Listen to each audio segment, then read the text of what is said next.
বাংলাদেশের সড়ক ব্যবহারের ফি নিয়ে প্রশ্ন ভারতের।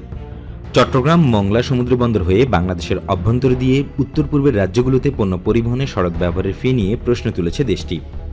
সড়ক পরিবহন ও মহাসড়ক বিভাগ প্রতি টন ভারতীয় পণ্য পরিবহনে কিলোমিটার প্রতি 2 টাকা ফি নির্ধারণ করেছে, কিন্তু ভারত এই ফি দিতেই নারাজ। দেশটি ফি মুক্ত অথবা স্বল্প ফিতে পণ্য পরিবহন সুবিধা চায়, তবে সড়ক ও জনপথ অধিদপ্তর বা সহজ বলছে ভারতীয় পণ্য পরিবহনে রাস্তার ক্ষতি ও পরিবেশ দূষণ বাড়বে, তাই ফি দিতে হবে। এই বিষয়ে বিস্তারিত থাকছে পুরো ভিডিওতে।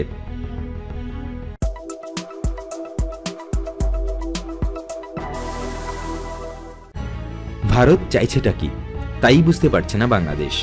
স্বাভাবিকভাবে অন্য দেশের সড়ক ব্যবহার করতে হলে তো ফি বা মাসুল দিতেই হবে, কিন্তু সেই ফি দিতেই নারাজ ভারত। এজন্য বাংলাদেশের উপর চাপ দিয়ে যাচ্ছে। এটাকে নিঃসন্দেহে বন্ধুসুলভ আচরণ বলা যায় না। ভারত মূলত সবসময় প্রতিবেশীদের সাথে বন্ধুসুলভ আচরণ করার পরিবর্তে দাদাগিরি করতেই বেশ অভ্যস্ত হয়ে পড়েছে। দেশটি গায়ের জোরে সবকিছু হাসিল করতে চায়, তেমনটাই করতে চাইছে বাংলাদেশের রাস্তা ব্যবহার করে মাসুল দিতে অস্বীকার করায়।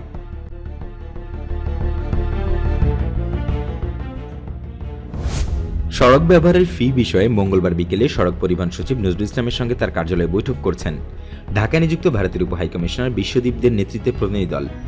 ভারতের অর্থায়নে চলমান প্রকল্প নিয়েও আলোচনা হয়েছে, তবে বৈঠকের বিষয়ে সচিবের বক্তব্য নেওয়া সম্ভব হয়নি।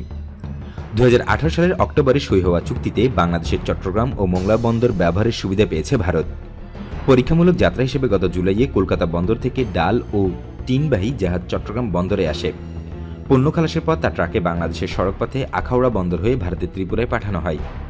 পরীক্ষামূলক ট্রানজিটের পর 5 মাসে কোনো পণ্য পরিবহন হয়নি। চুক্তি অনুযায়ী ভারতের মূল ভূখণ্ড থেকে পাঠানো পণ্য চট্টগ্রাম ও মংলায় খালাসের পর বাংলাদেশের নির্ধারিত 8টি সড়কপথ ব্যবহার করে স্থলবন্দর হয়ে আসাম ও ত্রিপুরায় যাবে। গত বছরের ডিসেম্বরে 2 দেশে নৌ সচিব পর্যায়ের আন্তঃসরকার কমিটি বা আইজিসি বৈঠকে সড়ক ব্যবহারের ফি নির্ধারণে আলোচনা হয়। বাংলাদেশ প্রতি টন পণ্য পরিবহনে কিলোমিটারে 2 টাকা ফি নির্ধারণের প্রস্তাব করে দেয়। এই হিসেবে চট্টগ্রাম বন্দর থেকে ফেনী কুমিল্লা হয়ে আখাউড়া বন্দর পর্যন্ত 230 কিলোমিটার পথে 15 টনের মাঝারি ট্রাকের পণ্য পরিবহনে ভারতকে 6560 টাকা ফি দিতে হবে।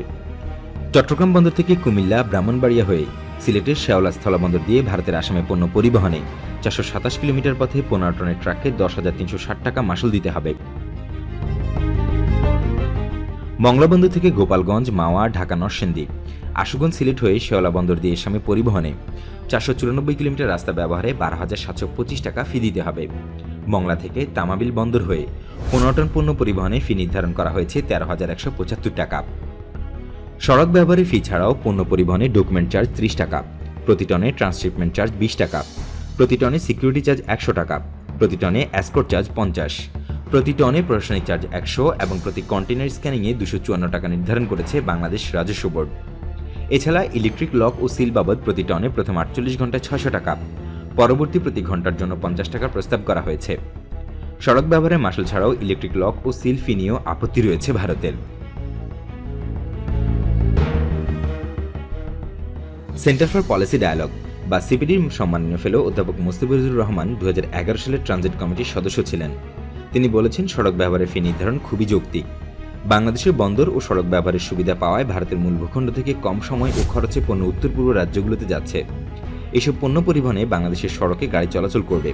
এতে সড়ক দ্রুত ক্ষয় হবে, বাড়বে দূষণও। সড়ক রক্ষণাবেক্ষণ ও পরিবেশ দূষণ রোধে অবশ্যই ফি দিতে হবে। তবে টোল কমাতে ভারতের প্রচেষ্টাকে স্বাভাবিক হিসেবেই দেখছেন মুস্তাফিজুর রহমান। যে কেউই চাইবে কম খরচে পণ্য পরিবহন করতে। বিবিআইএন চুক্তি কার্যকরের পর বাংলাদেশের পণ্যবাহী গাড়ি ভারতে যাবে, তাই এমন ফি নির্ধারণ করতে হবে যাতে ভবিষ্যতে বাংলাদেশি পণ্যবাহী গাড়ির জন্য চাপ তৈরি না হয়। ভারতের পণ্য পরিবহনে যে অর্থ পাওয়া যাবে তা দিয়ে সড়ক রক্ষণাবেক্ষণে পৃথক তহবিল করা যেতে পারে। উচ্চ ফি নিয়ে আপত্তির কথা সরকারের উচ্চ পর্যায়ে জানিয়েছে ভারত। দেশটি যুক্তি ট্রানজিটে বৈষম্যমূলক আচরণ নিষিদ্ধ।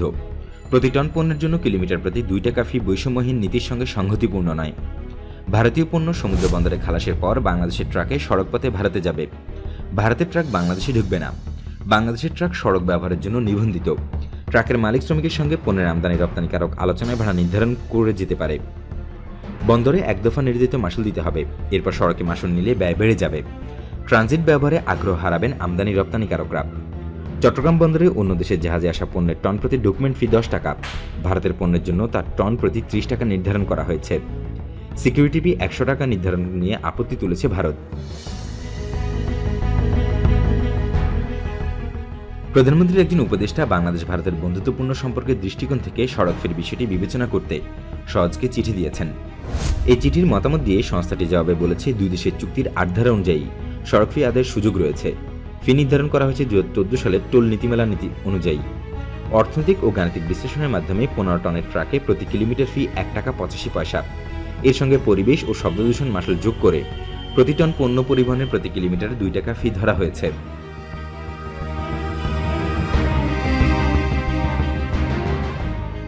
বাংলাদেশের ট্রাক সমুদ্র বন্দর থেকে ভারত সীমান্ত পর্যন্ত পণ্য পরিবহন করবে। এই যুক্তি সড়ক ফি নির্ধারণের বিপক্ষে ভারত। জবাবে সহজ বলছে, ভারতীয় পণ্য পরিবহনের ফলে সড়কে বাড়তি যানবাহন চলবে। এর ফলে সড়কের ক্ষয় বাড়বে এবং আয়ুষ্কাল কমবে। এই ক্ষতি পোষাতে সড়কের রক্ষণাবেক্ষণ খরচ বাড়বে। তাই সড়ক ব্যবহারের ফি নির্ধারণ যৌক্তিক। ইতিপূর্বে ভারতের আসাম থেকে বাংলাদেশের সিলেট, ব্রাহ্মণবাড়িয়া হয়ে ত্রিপুরা পর্যন্ত জ্বালানি পরিবহনের ফি আদায় করা হয়েছে। তবে এ বিষয়ে সহজ কর্মকর্তারা মন্তব্য করতে রাজিই হননি। বৈঠকে অংশ নিয়ে একজন প্রকৌশলী বলেছেন, তারা তাদের মতামত জানিয়ে দিয়েছেন, যা করার এখন সরকার করবে।